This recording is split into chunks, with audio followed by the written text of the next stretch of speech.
It's hard to believe that it all started with a little diamond E. You see, back in the early 70s, Easton was basically an OEM company, original equipment manufacturer, making products for other companies and putting their names on it. One of those companies was Adirondack. Well, for some reason, all of a sudden, Adirondack said they didn't want that diamond E on the bat. Jim Easton definitely wanted a diamond E on the bat because he wanted people to know who made it. So they had a big falling out. Adirondack went their way. At that point, Easton started putting their own name on the bats. That was 1975. The big breakthrough came in 1978. USC was about to head out to Omaha for the College World Series. And we took over for one of their practices this brand new bat that we had just come out with called the B5 Pro Big Barrel, affectionately known for years as the Green Easton.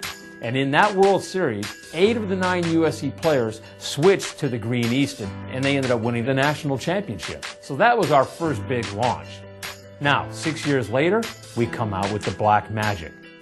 And between the Black Magic and the Green Easton, we just absolutely owned college baseball. In fact, so much that in 1983 and 1984, every single plate appearance was with an Easton bat. I mean, it was amazing. It was like people were asking me, gee, does Easton have a contract with the NCAA that players have to use their bats? It was that dominant. Stanford wins! Now, in 1986, I get called into Doug Kelly's office. He was our president at the time. And he says, Darbs, we're going to get into the ice hockey stick business. And I looked at him and I said, hockey? Hey, dude, we're a baseball company. Well, it turns out that one of our engineers, Gary Felice, was an avid hockey fan and an amateur player in LA, and he had developed an aluminum shaft that Easton was actually licensing out to other companies until 1986. Now it was our turn to put the Easton name on those shafts. Well, in the first year, some pretty good players started using them. Tim Kerr, Dave Poulin, Mark Howe, some pretty good names. But it was a couple of years later that we got some of the real young guns, guys like Jeremy Roenick, Brian Leach, and this young sniper from St. Louis by the name of Brett Hull. Then, of course, a couple of years later, we really hit the jackpot. That's when we signed the great one, Wayne Gretzky, and we were really off and running at that point. With the game's best young players using their products, Easton is quickly becoming the hottest name in hockey. The biggest reason that I made the change with the aluminum hockey stick was about half the weight, so I look for every advantage I can get. You know, you look at all those products and you realize that over the years, Easton has made some incredible game-changing strides through innovation and technology.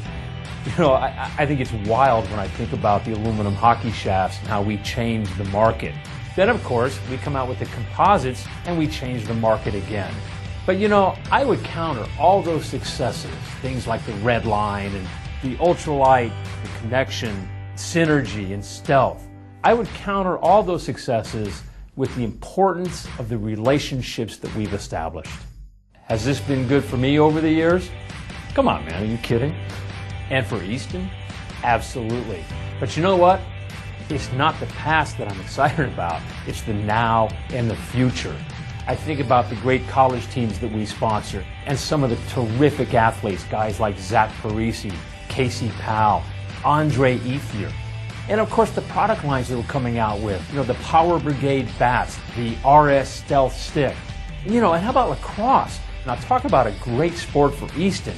How about the Raptor helmet that's coming out this fall? Do you know, I've already had a major league executive call me trying to get one of the Raptor helmets for his son, and it's not even on the market yet. When you look back over the years and you ask yourself, why have we become such a key player in the sporting goods industry? Well, you look at our commitment to the products and to the athletes, and of course, the ability of this company to innovate new products that leap into the future. That's going to stay the same. That's not going to change. Now add the revitalization we're having to our marketing and our operations efforts. Folks, it's all coming together. This is our time. So dream crazy.